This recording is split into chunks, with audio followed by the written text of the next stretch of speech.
In a previous lesson, we had talked about how there was a bit of an arms race early in the Revolutionary War, where both sides were trying to acquire stockpiles of munitions. General Gage in Boston was under strict orders to disarm all of New England. Now, he was aware that certain continental leaders had been meeting in Lexington, and he was also aware that there was a stockpile of arms in Concord. What he didn't know was that that stockpile of arms in Concord had actually been moved at a prior time. In early April, he began to make a plan to acquire Lexington and Concord, and whatever arms happened to be in those locations. And although he tried to keep it secret, the word had begun to spread among the colonials. On the morning of 18th of April, he actually formulated the plan.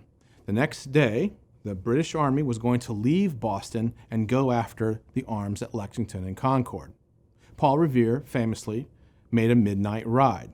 His rule was, the phrase goes, 1 if by land, 2 if by sea. Now let me explain that just a little bit. At this time, Boston was kind of almost an island. There was a thin strip of land to the south that connected Boston to the rest of Massachusetts. If the British left Boston south by land, he was going to hang one lantern in the church. On the other hand, Lexington was to the north, and so the quickest way might be actually to go out to the sea and cross what was called the Charles River. So if they decided to go by sea, he was going to hang 2 lanterns. Well, they went by sea.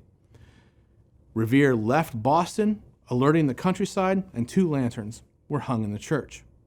It took the British some time to cross the sea, and they thought they were being quite sneaky. It was dark, it was night, it was the middle of the night. Their men got off the boats before the boats had even fully docked, and there they were, soaking wet, ready to march the 17 miles to Lexington. But as they went across the land, they began to realize the Minutemen knew they were coming. There were bonfires all around them at different times, cannon fire off in the distance, and strangely, even though Paul Revere ended up getting captured, he didn't let it be known what was going to happen at Lexington and Concord. But the British began to put 1 and 1 together and began to figure it out. They eventually released Revere.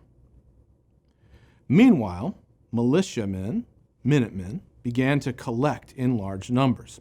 By the time dawn came on the 19th of April, there was already about 70 men assembled in Lexington on what was called the Village Green. These 70 men were militiamen, and they were also wielding muskets that were loaded. Now their commander had told them, "Do not fire unless you're fired upon. But if the British want war, let it start here." And he was right. The British arrived and seized 70 Minutemen on the Village Green, armed Minutemen. They decide that the best course of action will be to confiscate these weapons. They demand the Minutemen to lay down their arms, and then they begin to move to circle around these 70 Minutemen. At this time, a shot is fired. We don't know by whom. But the British regulars respond with violent eruption of gunfire. Not a organized single volley, which is how they were trained, but rather scattered shot as different soldiers reacted. The Americans fired back, and whenever the smoke had cleared, several Americans were wounded, and they began to disperse. There was 1 British person wounded at this point, but no one killed on the British side. The Minutemen fled Lexington and began heading towards Concord. By the time they got to Concord, a significant number of Minutemen had arrived, and they set up observing Concord on the north side across a small creek. When the British arrived, they could see off in the distance many hundreds of Minutemen, and they decided to go ahead and search Concord per their instructions from General Gage.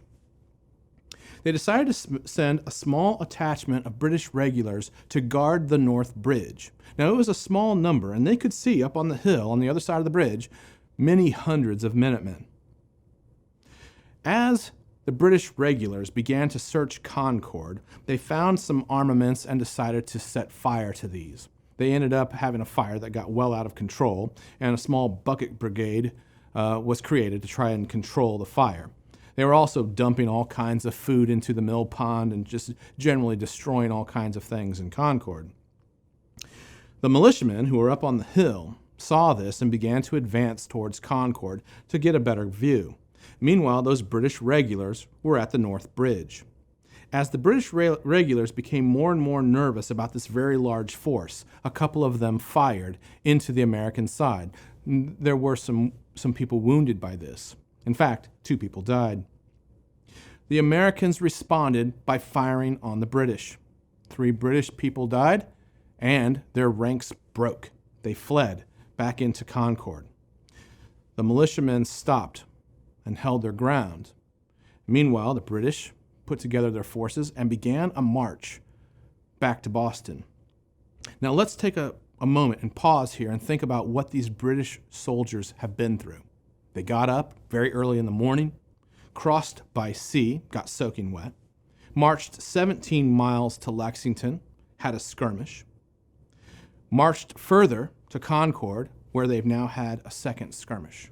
They're exhausted. It's about noon, and they're more than 20 miles away from Boston.